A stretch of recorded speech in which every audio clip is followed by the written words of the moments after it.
Hi, Brad Redding here from the Grand Dunes Golf Academy in Myrtle Beach, South Carolina. You know, from time to time, I like to go to YouTube and pull down videos of PGA and LPGA Tour pros and do a little analysis of the golf swing.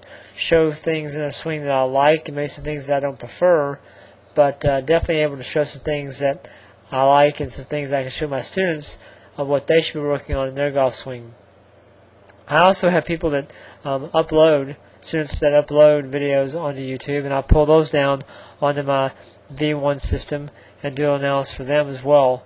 I charge for that service, but it's a nice way for me to be able to stay in contact with my students and keep them working on the right stuff. You know, I want to say first, congratulations to Bryce for a great tournament last week. He played really well. I'm amazed that he hasn't won more, but I think the commentators made some reference to him having some mental problems, not trusting his golf swing, not trusting his game, and with this win, I think he's really broken through because this is definitely one of the best swings on tour. Things that he does that I really like. As with all my videos, most of my students and people that I've talked to and have viewed my swings on YouTube know that I talk a lot about the swing plane. The reason why I do that is because I think the club controls what the golf ball does in terms of divot patterns, toe, heel, center contacts, and ball flight. And if I get that club to travel on that angle consistently, they're going to hit good golf shots. They're going to catch the golf ball and the ground at the same time, catch it in the middle of the face, and the golf ball is going to tend to draw a little bit. I think that what the body does obviously helps the club travel more on plane, but I think you have to go to the club first and understand what it's doing and then back up and find out what the body's doing, either correct or incorrect, to get the club travel on plane. So one of the great things that Bryce does is that club travels on that angle that he establishes at address with the club shaft. There's no question that the more it's on that angle, the better golf shots he hits. The swing plane there, the blue line, is all about the golf ball and where it sits at address. And the golf ball is in two places at address. It's on the ground and to the side of you. And since it's on the ground, the club needs to travel some up and down. It would move much more up on the way back and then down on the way down. So that's one piece of a swing plane, up and down. But the golf ball is also to the side of you. Well, if it's to the side of you, it's got to swing in and out. You combine those two moves where it moves up and in the proper amount and then down and out the proper amount and up and in, you would have the club traveling on that line right there. And again, Bryce does that really well. On the way back, the club travels back where the club stays outside his hands, so it's traveling up along that angle. Many students that I work with have the club traveling too flat or too inside on the way back, and their club will get more in here, and here, and here. So traveling much too flat there.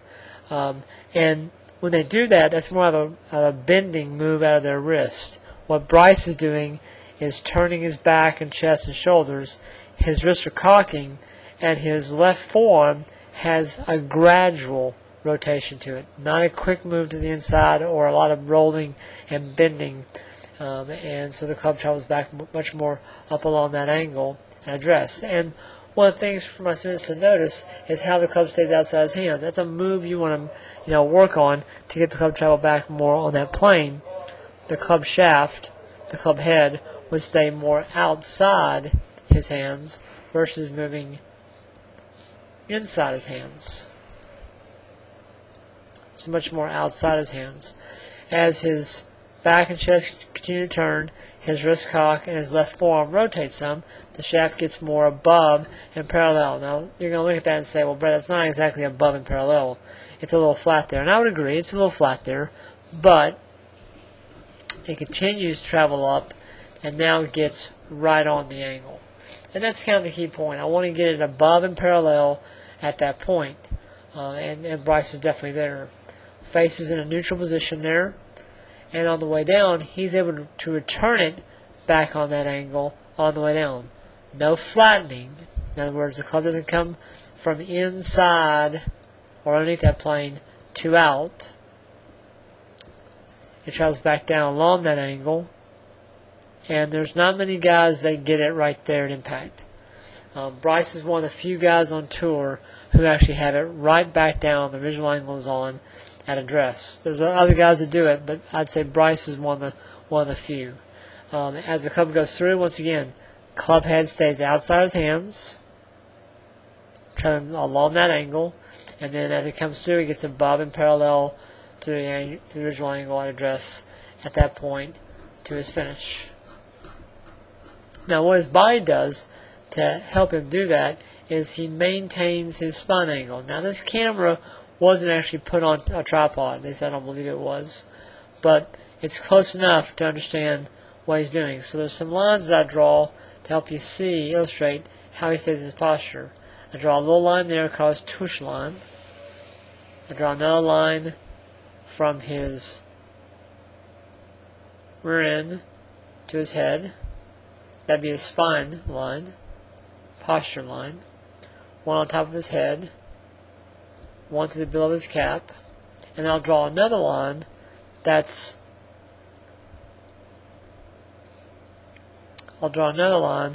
actually parallel to his shaft planes. Let's do another parallel line here. Let's do one here, and we'll do another one here. Those are both at 59 degrees. Then I'll go back and draw those lines on his tush, spine, or posture, top of his head, bill of his cap. Now, the idea there is I want him to stay in that posture, so his head would kind of stay in that little block right here. It'd stay in that little block right there. His rear end would stay up against that tush line on the way back. So as the club travels back, let's watch the red lines here. You can see that his right hip has moved into that line. So actually, if anything, he's gone back behind it a little bit. His head stays in that block there, and his shoulders have pretty much turned on the original angle they set up on, the blue line here. This one. So he stayed in that posture really well, and that helps the club travel back correctly. I mean, the more angles you change in your golf swing, the tougher it is. On the way down, let's watch how his body moves. Left hip reattaches to that tush line. Stayed in his posture here. Head's gone down, if anything. And this is the one kind of strange thing that I hear a lot of commentators talk about, mainly Johnny Miller and Brandon Chambly. They talk a lot about how Tiger goes down and changes his height, which is a problem in his golf swing. Well, I'm here to tell you one thing. Most great players do that. If you look at any great player, just draw one simple line. Draw this line right here. Just draw this line right here. That one. And watch how many guys go down. Well, they go down, which actually helps them stay in their posture, and it gives them a chance to re-rotate that club, re-rotate the left forearm, where he gets back on that original angle. As he goes through, his right arm stays attached to his body, which allows him to rotate his back, chest, and shoulders.